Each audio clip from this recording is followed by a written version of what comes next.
Stay over there, you monkey. You stay over there.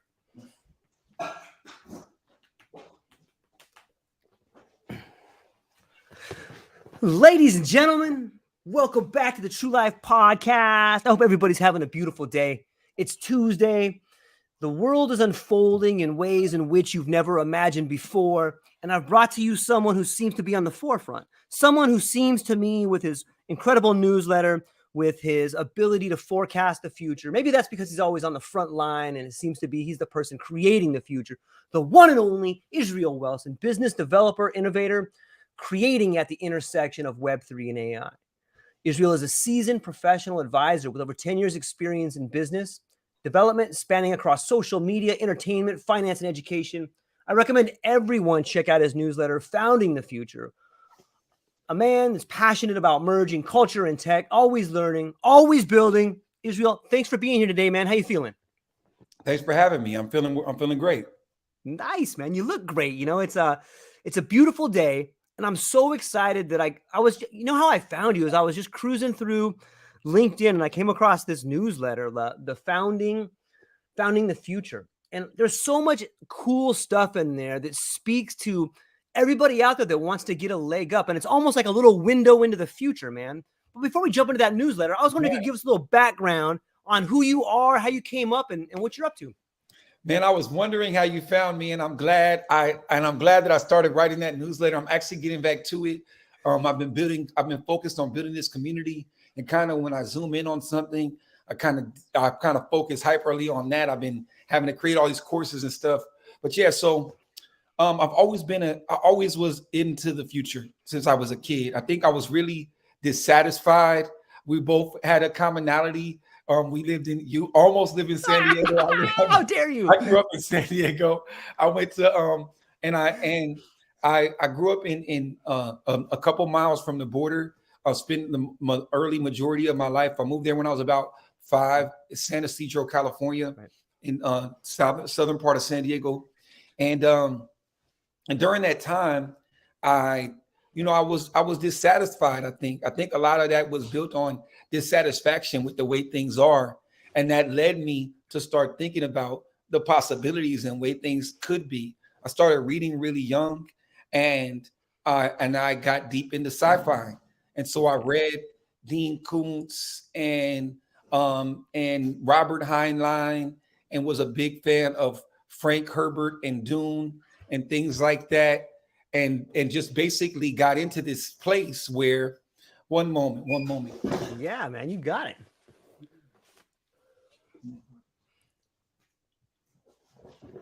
And so I basically got into sci-fi and everything at that time, delved deep into that. And hold on one moment. Yeah, you got it, man. Always a sci-fi, man. There's so many awesome sci-fi books that help people envision the future.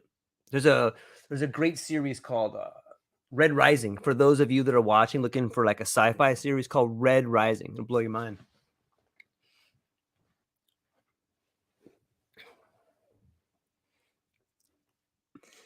I think that I don't know. It's a tremendous series if you get a chance. There's like 5 books in it. It's called Red Rising, Morning Star, Golden Sun, Dark Age, and I think they just came out with a new one called Lightbringer.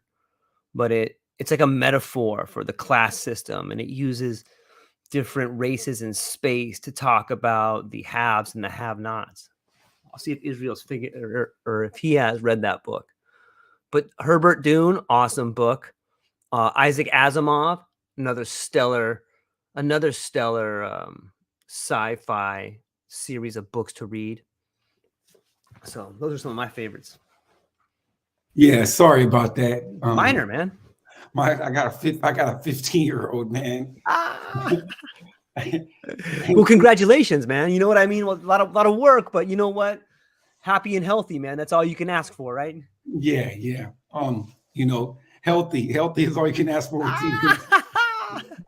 But yeah, so I was deep into sci-fi, really became a big part of my life.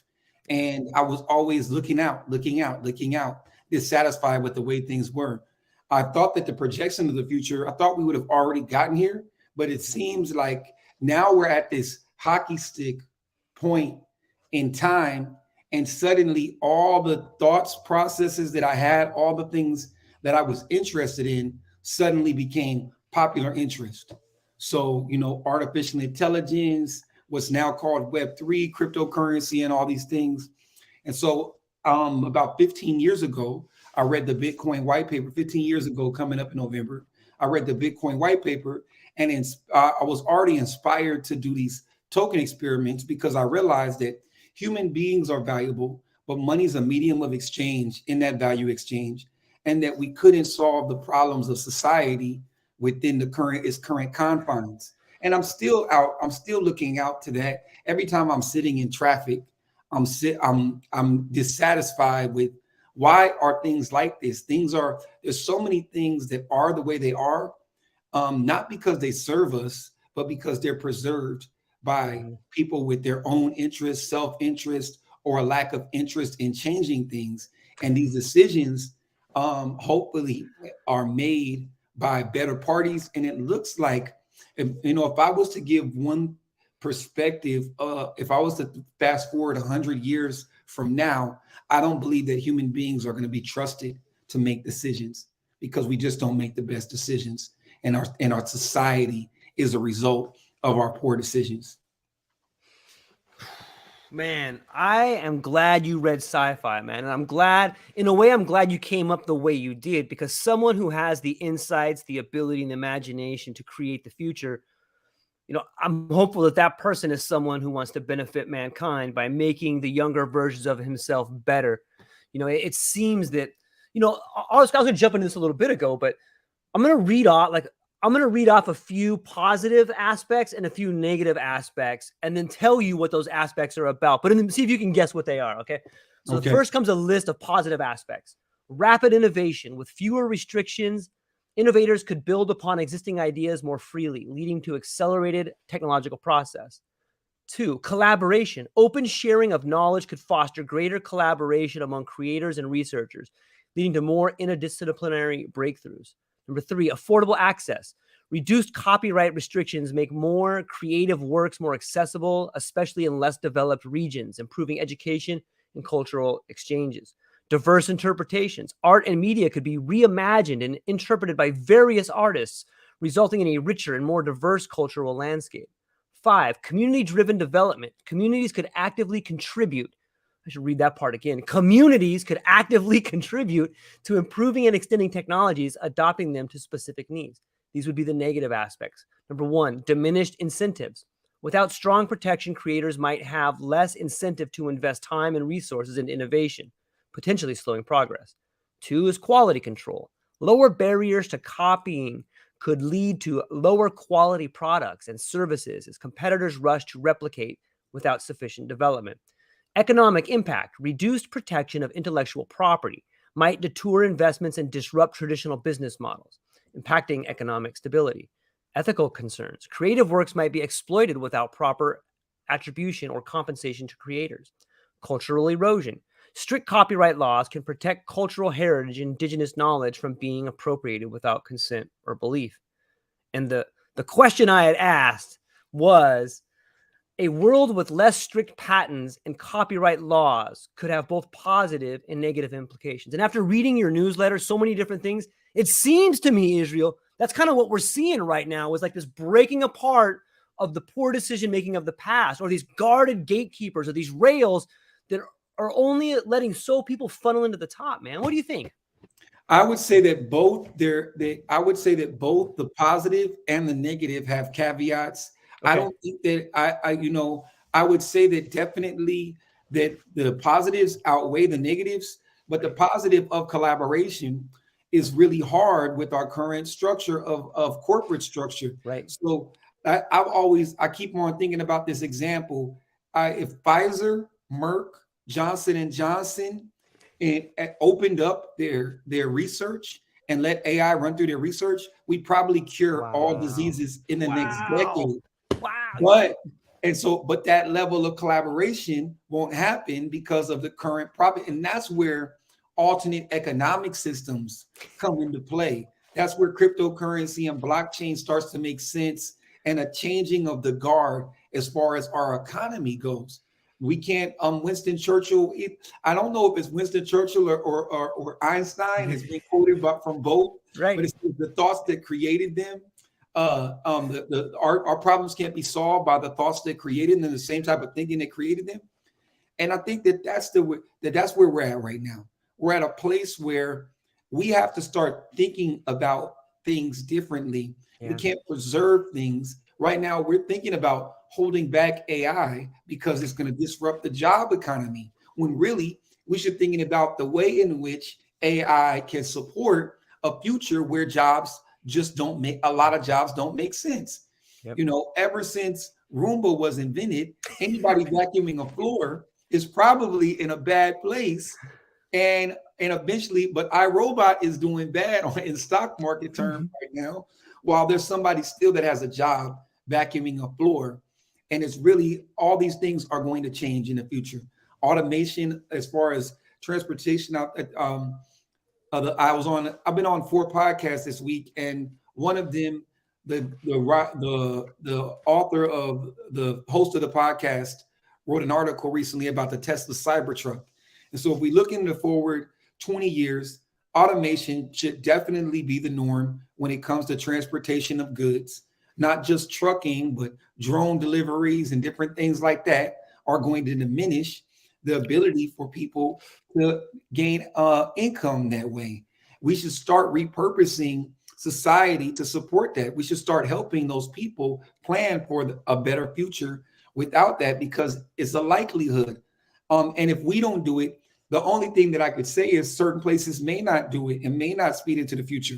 But those countries that do, like the Middle East, Right. because of their resources and their focus, and they know that their oil, they've already hit peak oil in the 70s. They already know that they have to be planning for the future and sustainable energy, automation, and cryptocurrency and all these things.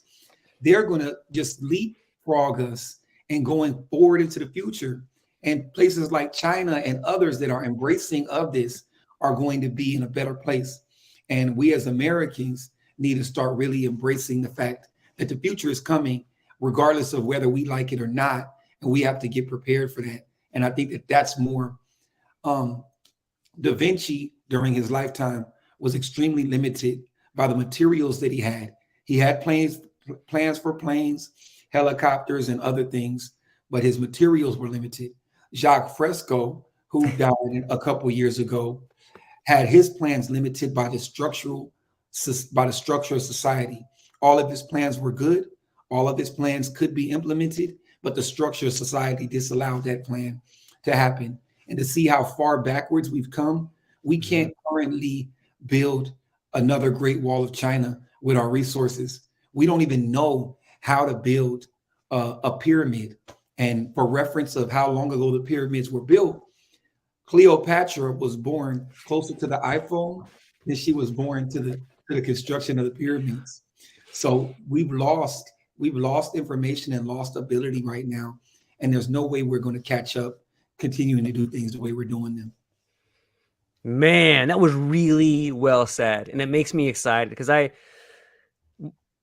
think it's, in some ways, we're speaking to the ideas of centralization versus decentralization. And it seems to me that centralization had its place in the Industrial Revolution. On some level, that helped us build this giant machine, but it's so antiquated right now. You know, I once heard a quote that said, when the instrument becomes institutionalized, then the corruption begins. And it doesn't matter what ism you use as that instrument. You know what? It's all rusted. It don't work anymore. Man, you're speaking my mind. And that's what I say. It's like we're trying to fit a rocket engine back inside of a horse. The horse is dying anyways. The horse was dying anyways. The whole reason that cryptocurrency was invented was so that all of humanity didn't die along with the horse. And now you're trying to figure out a way to make it fit into the horse. Yeah. The horse is dying. The economy we are in a midst of a debt crisis, a liquidity crisis. We have several different issues: war, famine, poverty, all caused by the current structure of the economy.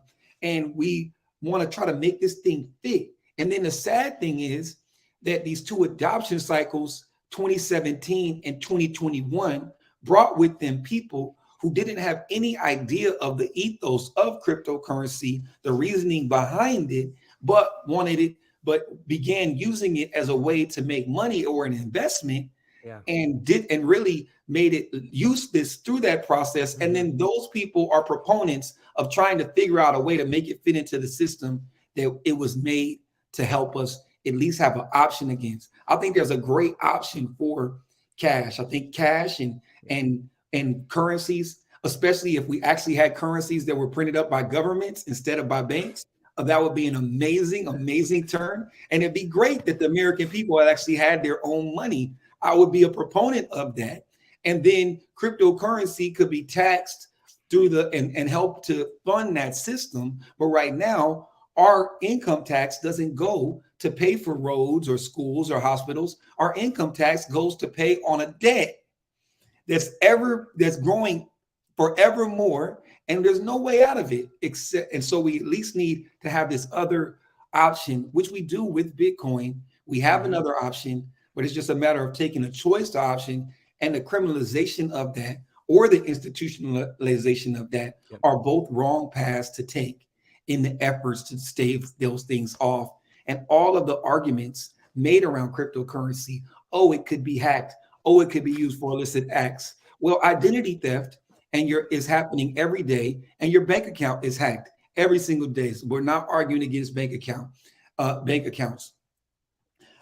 Cash is used for most illicit activity, but everybody wants to preserve printed money. But printed money, even way more so than cryptocurrency, is the best tool for doing illegal things in the world, and that's why it's used for doing all of the illegal things in the world. Your drug dealer wants cash.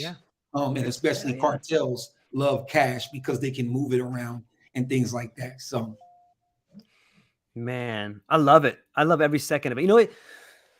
I want to get into this. I want to. Sometimes I tend to fire off in all kinds of directions, man. But I'm gonna try to maintain my direction here. We're one and the same. I know we are, man. I know we are. You know, we're gonna get into this idea of memetics that you talked about in a previous podcast a long time ago.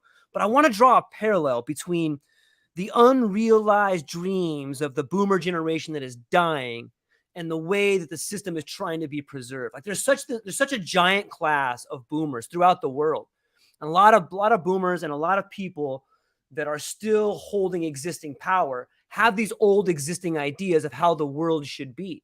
And in a weird way, whether you see the crypto coming up, you see the ideas of, you know, people innovating from the bottom and creating their own brand in their own personal self. There's all these new ideas that are bubbling up from the ground and exploding.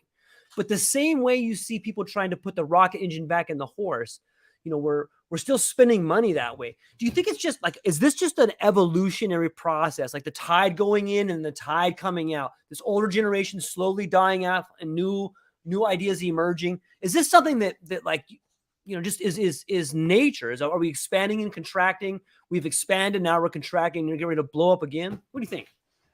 Man, I think you need to talk to an anthropologist. I'm a political scientist. There's probably an anthropologist that can answer that a lot better. But I would say that they lived during a time where a lot of things were realized. The boomer generation lived amongst a great time where we had a lot of growth economically, and they lived inside of this bubble where they had more than their parents, and they invented this mortgage, and they started just handing out money, and they've been handing out money for years, and they don't realize, and some of them may not realize that this generation is the first generation in years in America that has it worse off than their parents, and that has a less likelihood of the American dream than their parents. And while wages are basically going this way, going horizontally, at the same time, the cost of living and the cost of food and all these things continue to rise. And the amount of jobs continue to go down. Our unemployment numbers are actually kind of manipulated numbers because they only mention the people who are collecting unemployment. They don't mention the people who have given up on Yeah. seeking employment, or the people who were never employed, or the people who are currently incarcerated in the United States. Yep. That basically is a big thing, or the people in the military that are one of our largest employment programs of the United States. And if you take away some of those things, the unemployment rates for actual jobs that contribute to society are really, really low. And we got to figure out a way to kind of adjust. And I think that that is a part of society and civilization, that they go through boom and bust cycles. Yeah. And all civilizations at some point fail. We've gone pretty long, especially being at the top of the heap Yep. in the United States. And I think that it's time that we either adjust if we want to stay there, or we're going to have to take the hit and fall further and further behind. And it shouldn't be. The saddest thing is that because of our way our political system is structured, people that and the way our society is structured, even in the tops of corporations, people that had to learn how to use a pager for the first time, or had to learn how to use a cell phone, are now predictors of the future and inhibitors of the future, and having their hands on that. Not saying that plenty of them are the scientists that saw the future, but by and large, the vast majority of society doesn't understand the things. Legislators, just like journalists, don't understand the things that they're talking about and writing about fully, and they shouldn't have an opinion on things you should reserve your opinion for things in which you have expertise around. For subject matters in which you have expertise around, have an opinion there, because it's an informed opinion. Otherwise, the only thing that you can inform your opinion around are your biases, and you can be misled and misinformed around a subject matter. And I see that when I hear people on the Hill talking about cryptocurrency and artificial intelligence. Yeah, I agree. It's the voice of the donors that speaks from the top of the hill and is told everyone on the bottom is just supposed to take this as gospel. Like it's sort of this 10 commandments from the donor class. Like this is how things will be. The dollar is mighty. It's all garbage, man. I see the world of cryptocurrency, and we talked a little bit about parallel economies. You know, when I see some of the articles coming out in your newsletter, I see you reaching out to people and showing them like, hey, here's a list of resources that you as an individual can go to, whether it's, Mobile Monkey or Mini Chat, or you can go to GitHub and take this and put this together. Like you are in so many ways doing so many cool things to show people places and resources they can go where they can begin learning about the future without going to an Ivy League school, where they don't have to sit down with someone, but they can actually go there and start playing around and putting pieces together, man. I love that, Israel. That's a cool thing to do. How did that come about, man? Out of necessity, basically. So I should have went to school for computer science. I wanted to go to school for computers and business. I thought I had business all focused out because I had already made money and done business before I went to school. Right. And then computer science, someone kind of prejudiced me against it. And then later on, I started twiddling. I built my first website in around 2008. And then 2009, I started playing and building things with PHP and databases and things like that. And I spent up a Bitcoin node and learned to get technical around because of cryptocurrency at the time. And out of necessity, I've never had the ability budgetarily to go and have someone build a website, and actually I was able to access capital for years by being that person that could build a thing. And I saw, okay, I'm working for you. You're about to pay this person $15,000 for a website. Well, I'll do it for $5 or for $2 or whatever I could get. And really just, and so I have this do-it-yourself mentality. And that do-it-yourself mentality actually held me back for years. And now I have a do-it-with-others mentality where okay, you're an expert at this. I know how to do this, but you did go to school from computer science and you're not fiddling around in the dark every time you hit a hurdle and this and that. So here, let me empower you. And how do we create complete teams? And how do we bring people together to fill each other's gaps? And there's somebody out there with a ton of money that doesn't know how to do with it, that's not using it properly, or that hasn't invested in a way that's actually scaling their capital. Meanwhile, there's people out there that are searching for capital that are able to build things. Then there's people that, then though they are able to build things, 9 out of 10 startups fail because they don't know how to actually make money.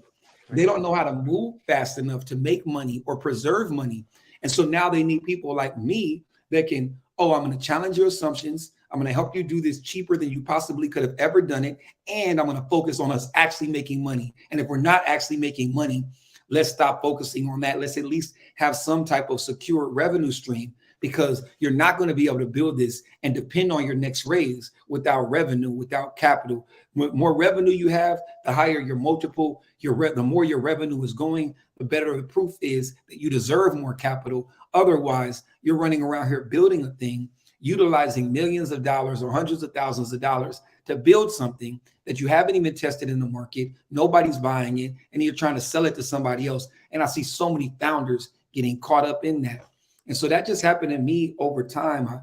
I've worked on so many things. I've seen so many failures, both from small business scale to the large business scale, from the inside. I understand what's going wrong here.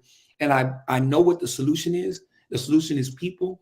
And now it's just about getting people to understand what can actually happen if a group of people come together around a thing. And I wish that I was more opportunistic. During 2021, I would have created a DAO, but for me, DAOs really were automated things, and you had to build out the actual automated infrastructure, autonomous infrastructure, rather than have people being the autonomous layer in the DAO. But so many DAOs became big because of that, and some were mis-executed poorly, like the Constitution DAO. And then NFTs came out, and so many people were able to raise money utilizing NFTs, but those people weren't able to actually make money themselves or didn't believe in the vision. When I do business, I'm always looking for missionaries, not mercenaries. I'm looking for comrades, not contractors. So if we get $1 million and we start something, it doesn't matter when that money runs out. We're going to finish this. We're going to keep going, because that's what we told our investors that we're going to do. And if whatever hit I have to take lifestyle-wise to continue on this journey, and if I'm doing something and it wasn't working, I'm not going to waste money while it's not working. Let's figure out how, if we could. Groupon started out as a political activism app. It took people from one place to another. We're organizing protests and things like that, meetups. Those people didn't actually grab onto the app. The app was unsuccessful. Suddenly, Groupon, in its failing stages, says we're going to make a coupon for pizzas downstairs. They sold 12 pizzas. They pivoted their business model around that because they understood that this worked, because they had a comparison of failure to compare it to. A lot of people haven't gone through enough failures to know what success looks like. And success to them is actually completing an app or getting another investor. But that's not success. Success is a market actually believing in your thing. And if you can't pivot or change your business structure to fit a new market, then you're going to die. And so adaptability. We're in the age of AI and Web3. The ability to adapt to forthcoming realities is the greatest tool that we have. And but I've learned all of this through experience. Man, that's so beautiful. In some ways, it seems to me like the new currency is relationships.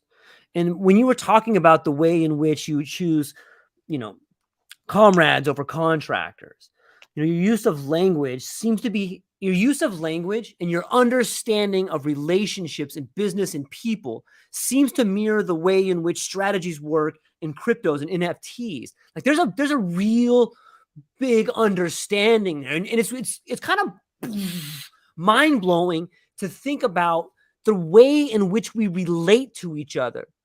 is the foundation on which we're going to build a better world, man. Maybe you could speak to that a little bit. Yeah, my friend Kerry says collaboration is the new currency. So you're definitely on key there. And the thing is that though this could work, people often there's a certain group of people, and we see this happening in politics, we see this happening in companies, and you saw it happening in high school.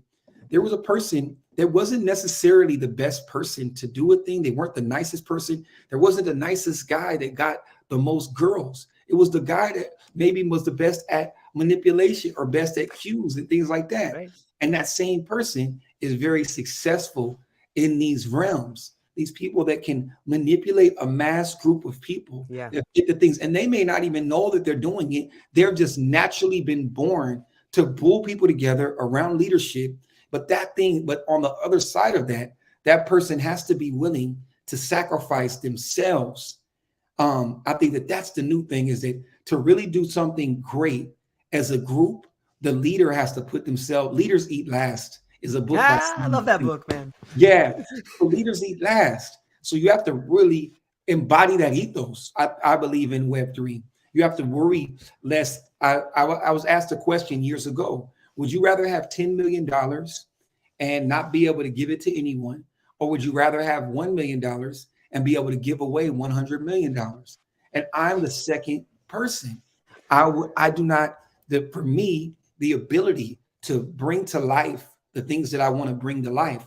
And that's how you really do great things. Elon Musk has driven himself near poverty multiple times to be able to do the next thing. He has put his whole wealth on the line and this and that.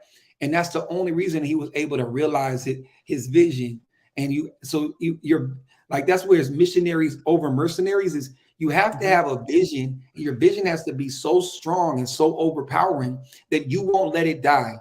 A lot of these NFT projects, they were focused on creating a common business structure with a payroll, not where people eat what they kill or eat because they get value. And then once the payroll runs out, the team falls apart, and then all the buyers, 10,000 people that trusted you with their money, are asked out. And I so many projects that I bought into failed because of that.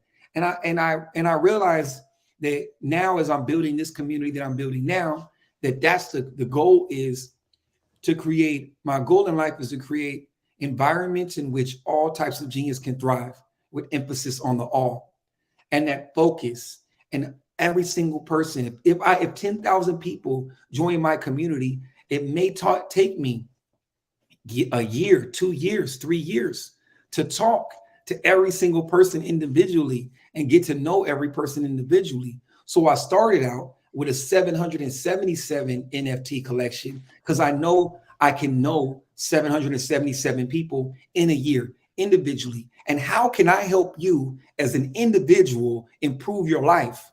And guess what? How can we help each other? So that's the real power of it is, okay, I'm showing you by my example. I'm willing to help you do whatever you want to do. Are you willing to embody this same example and help everyone else? And then in turn, next thing you know, 700 people are helping every one person.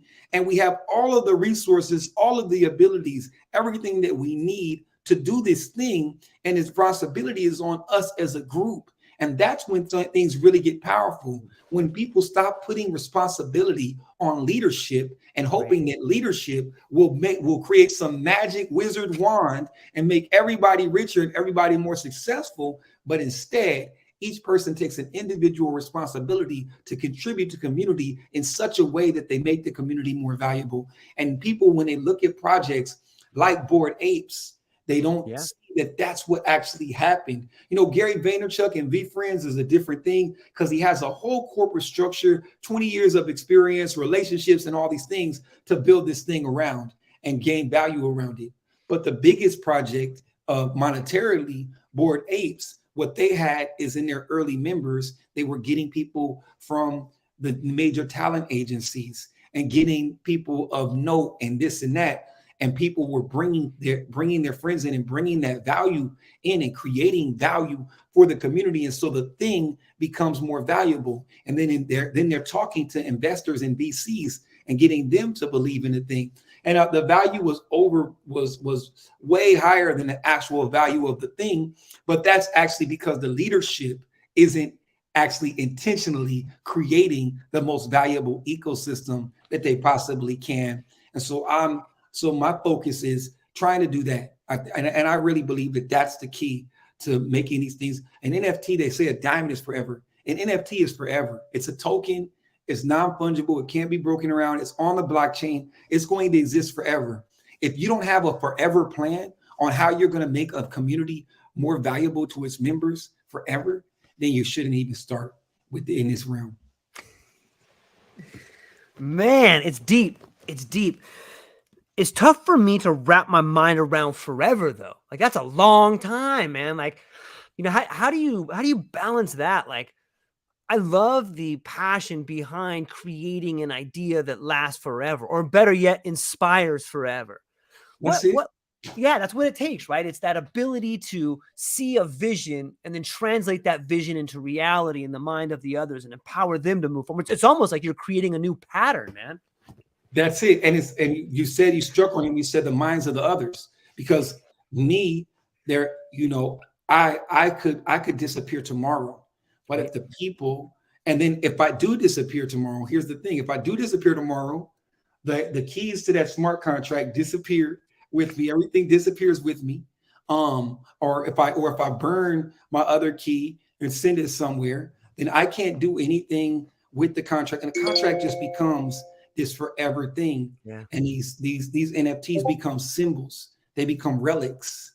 And they become symbols of an ideology. And that's why, rather than, I've been trepidatious to put myself out there, because every human being is fallible and all these different things.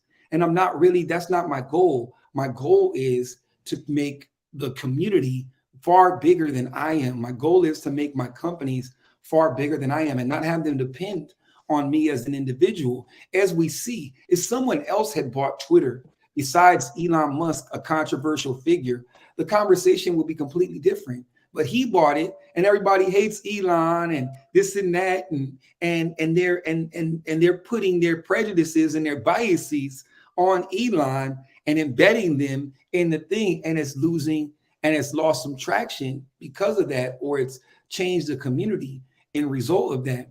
But ideas, and especially a good idea, going back to memes, right. Memetics, yeah, is the thing where there's a viral nature to ideas. Richard Dawkins wrote a book called The Selfish Gene, that basically in 1976 that went into this idea and introduced this idea of memetics. And it's crazy enough, in my expository writing class at Rutgers, I got introduced to this idea in 2007, and before it became a popular term.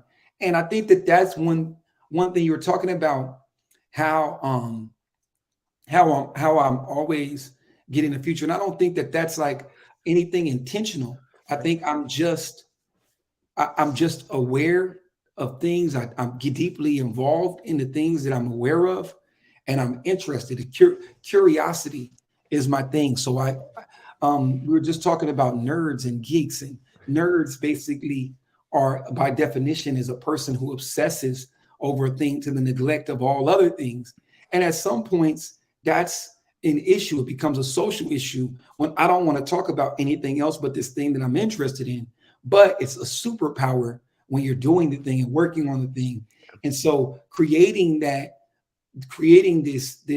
culture where people are focused on intentionally recognizing the genius, the greatness, the goodness in others, and embedding their value in these other people, and creating and co-creating value together. I think that there's explosive nature to such a thing, because people really have all this value to give, but also to say that it's very hard. But I've been working on this in a group setting for the last 9 months, and it's crazy how a baby is born in 9 months. So coming out of our gestation period, and now the baby is being born. In the last 10 days, we've reached close to 100 members.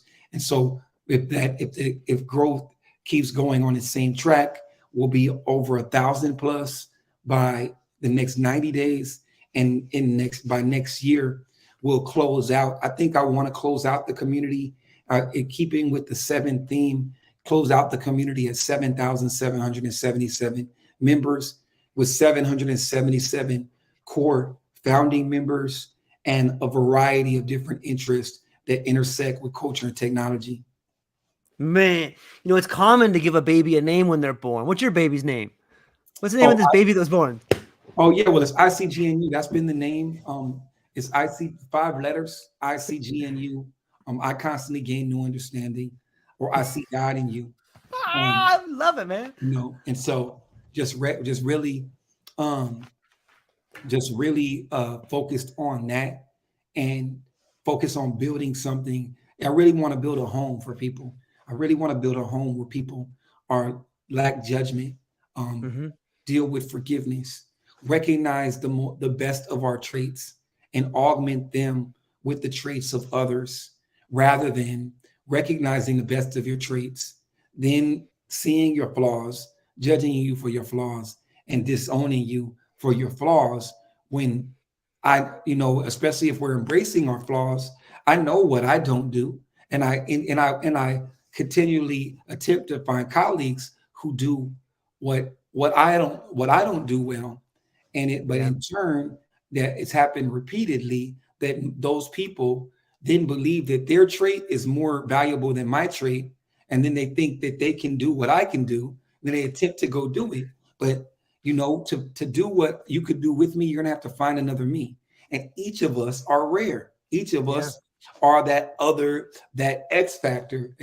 And success is a game. True success and perpetual success is a game of 100%. And so you can have a guy that walks into a room and one guy gets 90%, another person gets 80% on the test, then another person gets 25%. The world is dealing with these 90 and 80 percenters, but that 20 percenter may have got all the questions right that those other 2 got wrong. And when you have those people together, suddenly you have a complete picture. You're able to be successful at a whole nother level. And too often we disregard those people unless those people have mastered being likable. So like how to win friends and influence people, or the 48 laws of power. Yeah. These are 48 laws of power gets celebrated as this book on success, but it's really a book on manipulation and on and taking advantage and this and that. And yes, you can embody those principles, but those principles may serve you, but will they serve the greater good of society? And are you actually being of service to moving things in a positive direction? And I would say more often than not that those who influence people, we see this with influencer culture. They're not actually influencing them to be better. We have some of those influencers that are focused on that, but you can influence a person to do anything, and Hitler knew that very well. Yeah, it's so true. It kind of reminds me of like Carl Jung in a way. It's like, if you want to know what you need to work on as a person, think about the things you hate about other people. All day long, people are showing you what you need to work on. Every time you get irritated, that's the world showing you what's wrong with you. Hey, I don't like this person because they're weak. No, you're weak. Hey, I don't like this person because they always do this. No, you do that. And if you can begin to see the world that way, do you walk around with a constant smile on your face? Like, oh, hey, thanks, world. Oh, look what you did for me today, bird. You know what I mean? The world's constantly dancing with you. If you're willing to realize that you just have 2 left feet, the world is a beautiful dancer, but it's showing you constantly what you got to work on. And it's hard because, man, I am flawed, Israel. I got all these problems, man, but the world's constantly like, take it easy, George. I'm going to show you some things today. Don't get upset. Don't take it personal, but you got to work on this, you big dummy. And it's so cool to see. In some ways, like, okay, let me try to parse this out. In some ways, I think we're beginning to speak a language for the very first time. And what I mean by that is that, we all learn, at least in the Western world, this idea of, linear thinking by the language we are taught. A is a letter in the word apple. So you have a letter, a word, a sentence, a paragraph, a page, a book, an encyclopedia, and it's all these little cogs, and it teaches us to think so linear. On some level, that's how we begin to learn to speak. This is a building block of this. This is a building block of this. Okay, we got it figured out. But now all of a sudden, we have like AI to help us speak a bigger, better language that can be beheld. So the word part of our language was like the last 200 years. Okay, now we have the letters. Now we're going to introduce this imagery coming in here, and that's going to be another part of the language. I'm going to show you this image. I'm going to talk behind it, and I'm going to throw some emotion in here. Now we can really begin to build a system of communication where we aren't guessing what the other person means about it. And how much of the conflicts that we've built in this world are based on miscommunication, whether it's your girlfriend, your wife, your kid, a loved one. Communication is a giant problem. Half the times you and I are using the same words with different definitions. How the hell are we going to get anything done, man? But guess what? I think it was Philo Judaeus who said the next logos will be a language to be beheld.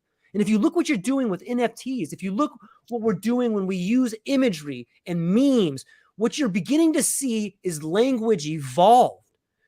I'm telling you what, the world we're moving into, Israel, is so exciting for those who are watching. Like, and if you want to get a good glimpse, take a giant dose of mushrooms, man. Find a psychedelic out there that will put you in front of the inevitable.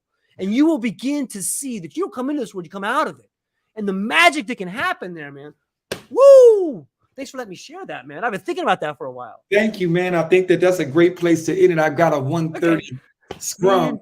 But yeah, it was good talking to you, man. I look forward to linking with you. Hopefully you join the community and we can feature this podcast and get some more members on the podcast. And yeah, I look forward to it, George. And if you need anything from me, give me a heads up. Yeah, man, right back at you, man. Everybody check out the newsletter. Israel's crushing it over there. He has a really unique way of looking into the world and helping people. And you've already heard about his philosophy. Check out his newsletter, subscribe. The notes will be in the show notes down there. Check them out. That's all we got for today. Hang on real fast, Israel. I'm going to talk to you briefly after this, but I'm going to shut it down here with the people. Okay. Ladies and gentlemen, aloha.